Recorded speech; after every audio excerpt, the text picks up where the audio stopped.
Waar kunnen rokende Zeeuwen nog aan hun sigaretten, hun cheque of sigaren komen? Want bij bijvoorbeeld de supermarkt is het immers afgelopen. Nou, hier in Sluis heb je nog 2 verkooppunten verder en dan houdt het op. En verder in deze Zeeland nu. Veel activiteiten rond 80 jaar bevrijding. En vanavond tegen de profs van NAC Breda.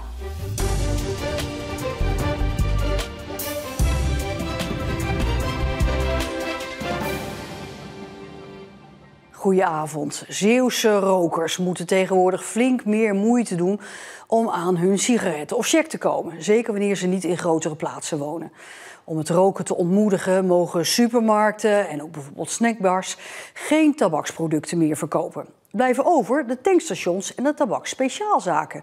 En die hebben het nu een stuk drukker. Deze tabakspeciaalzaak in Sluis staat bekend om zijn uitgebreide sigarencollectie. Maar nu het aantal verkooppunten voor rookwaren is ingeperkt, komen er ook meer mensen langs voor een simpel pakje cheque of sigaretten. Ik moet echt, of als ik van mijn werk terugkom uit Maldegem, moet ik daar sigaretten halen of ik moet echt naar hier komen. Dus dat is wel een puntje, zeg maar. Nou, hier in Sluis heb je nog 2 verkooppunten verder en dan houdt het op. Uiteraard komen er wel klanten bij daardoor. Dat de overheid niet wil dat tabak overal te koop is, snapt Hans Mesure wel. Al vindt hij de maatregel te kort door de bocht. Je hebt natuurlijk rokers en genietend rokers. Waarbij een sigaar, vind ik, genietend roken is. En dat wordt over één kam geschoren. En dat vind ik eigenlijk niet kloppen. Hoewel de winkel aan de ene kant meer aanloop heeft door het verbod op sigarettenverkoop in de supermarkt, leidde de prijsverhoging in ons land weer tot extra concurrentie. Ze gaan elders proberen over de grens of ze het daar goedkoper kunnen kopen. Deze vaste klant blijft in elk geval trouw aan de tabakspeciaalzaak om sigaren te kopen. Al is het niet voor zichzelf. Ik rook al geen 25 jaar meer. Maar het is een slechte gewoonte van mijn echtgenote. Maar dat is de enige slechte gewoonte. En ook een dure hobby. Ja, maar ja. Happy wife, happy life, hè? Ja, happy wife, happy life. Nou, dat lijkt me een hele juiste constatering, Mercy Kamermans. Je hebt die reportage gemaakt. Ja, als je nu op het platteland woont, dan moet je echt rijden, hè, voor je sigaretten. Ja, dat klopt. Het aantal verkooppunten is echt sterk gedaald. 4 jaar geleden waren er nog zo'n 16.000 in heel Nederland. Nu nog maar 4.000. Dus ja, inderdaad, als jij in een klein dorpje woont met weinig voorzieningen, zou het zomaar kunnen dat je een eindje de snelweg op moet op zoek naar een tankstation om je sigaretten bijvoorbeeld te halen. Maar goed, dat is nou ook juist de bedoeling van de overheid. Het is wel zo dat er een kleine groei is van kleine tabakswinkeltjes.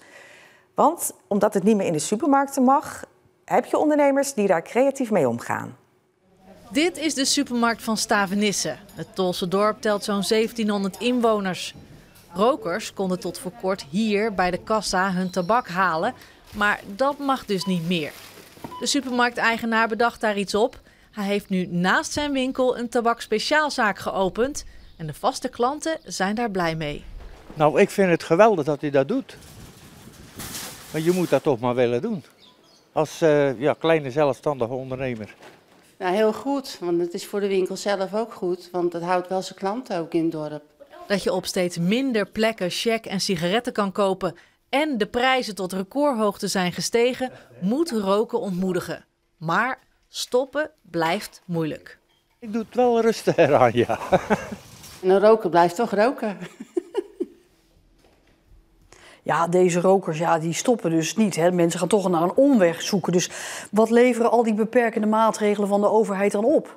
Nou, het is wel zo dat in 2014 nog ruim 25% van de volwassenen in Nederland rookte. En nu is dat zo'n 19%. Maar er is wel weer ook een nieuwe groep bijgekomen, de vapers. Maar het werd ook al gezegd, hè, in de reportage, die recordprijs. Hè, 13, 14 euro voor een pakje, hè, 12, 13, 14 euro. Ja, vanwege die enorme accijnsverhogingen die er zijn geweest. Je zou dan zeggen, je stopt ermee, want het is niet meer te betalen. Ja, maar ja, het is dus blijkbaar heel moeilijk om te stoppen. En dus zoeken mensen naar andere manieren. Wat ik heel veel om me heen zie bij rokers is allerlei soorten pakjes uit allerlei soorten landen. Nou, ik heb het eventjes de afgelopen tijd verzameld. Ik heb hier bijvoorbeeld een pakje uit Duitsland. Dit is er een uit Griekenland, Italië, Spanje. En daar zijn de sigaretten dus veel goedkoper. Nu is het vakantieperiode en nemen mensen wat pakjes mee. Dat is natuurlijk niet verboden. Maar je ziet toch ook wel wat meer illegale handel. En dat mag natuurlijk niet. Mercy Kamermans, dankjewel. Undercover-agenten hebben langs de Walcherse kust 2 fietsendieven aangehouden. De agenten deden zich voor als toeristen, zoals je hier op archiefbeelden ziet, in gewone kleding.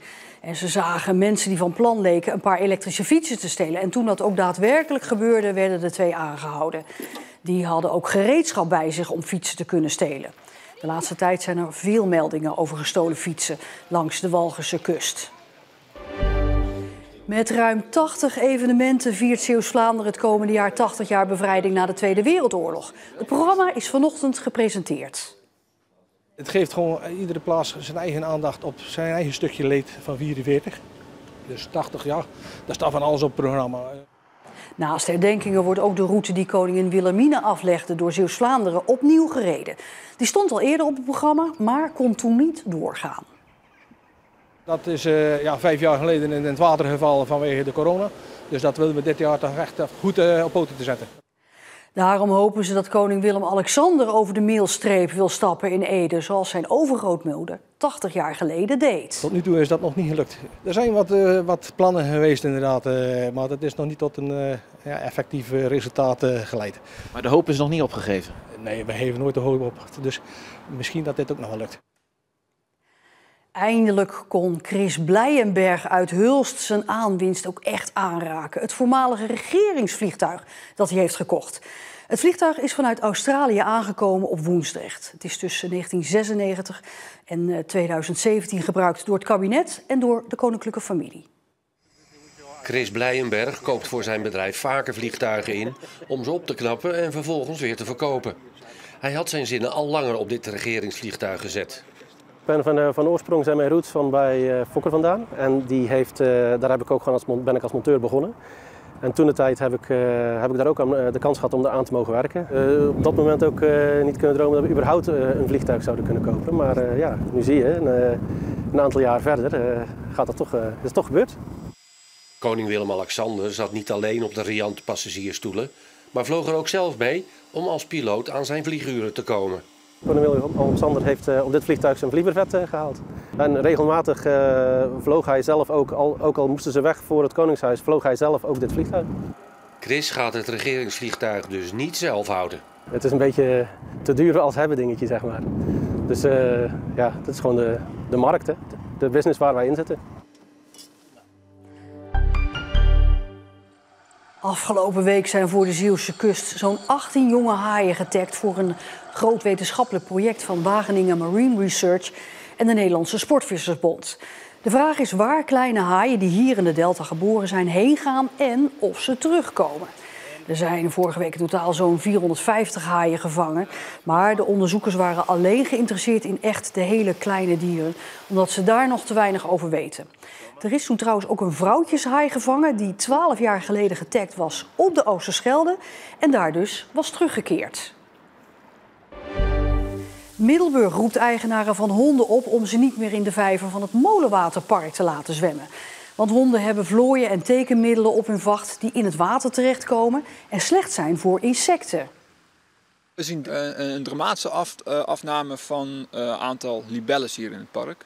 En dit jaar zagen we bijna 80-90% minder libelles dan voorgaande jaren. En dat kan weer nadelig effect hebben op het waterleven in die vijver. De meeste hondenbezitters begrijpen het niet zo goed omdat honden sowieso niet in de vijver mogen zwemmen. Er wordt wel gehandhaafd op aanlijnen en ook dus op te voorkomen dat die beesten het water ingaan. Het zal enkele keer wel gebeuren, met name op warme dagen. Ja, dan hebben die beestjes, vinden dat lekker natuurlijk het water in. Het Zeeuws voetbalelftal speelt vanavond een vriendschappelijke wedstrijd tegen betaald voetbalclub NAC Breda. De gelegenheidsploeg bestaat uit de beste amateurvoetballers uit onze provincie en neemt het in Capelle op tegen NAC. Die ploeg is naar de eredivisie gepromoveerd. En verslaggever Tom Druppers, die is al in Capelle. Ja, Tom, leg nog even uit. Waarom is dat nou zo bijzonder, hè? Een ontmoeting met een profclub? Nou, we worden er niet graag aan herinnerd, maar Zeeland is toch echt de enige provincie van ons land zonder betaald voetbalclub. En daarom zijn wedstrijden als deze met dus NAC op bezoek in Capelle altijd bijzonder voor de Zeeuwse voetballiefhebber.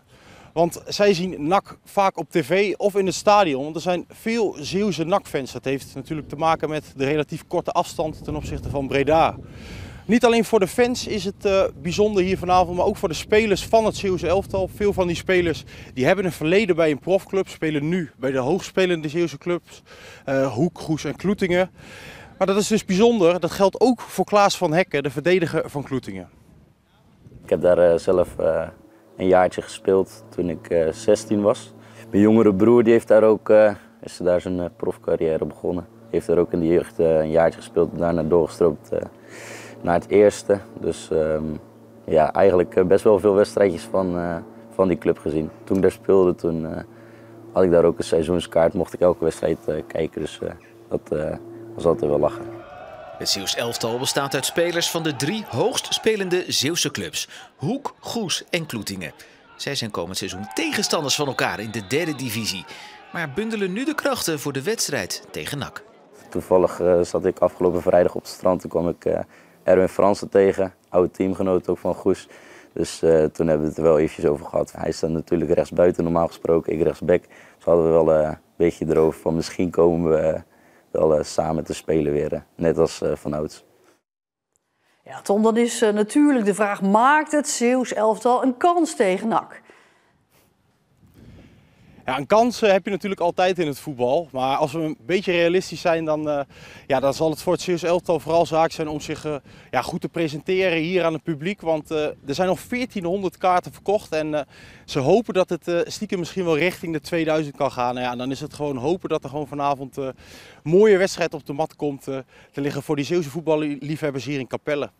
Jij bent er in ieder geval bij om verslag te doen. Om 7:30 is de aftrap van het Zeeuws elftal tegen NAC Breda op het veld dus van Capelle.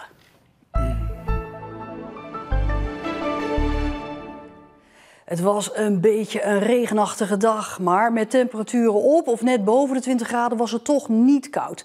Ja, de komende 2 dagen dan is het zomers, zo'n 23, 24 graden, maar daarna keert de regen weer terug. En tot zover deze Zeeland Nu. Nog een hele fijne dinsdagavond.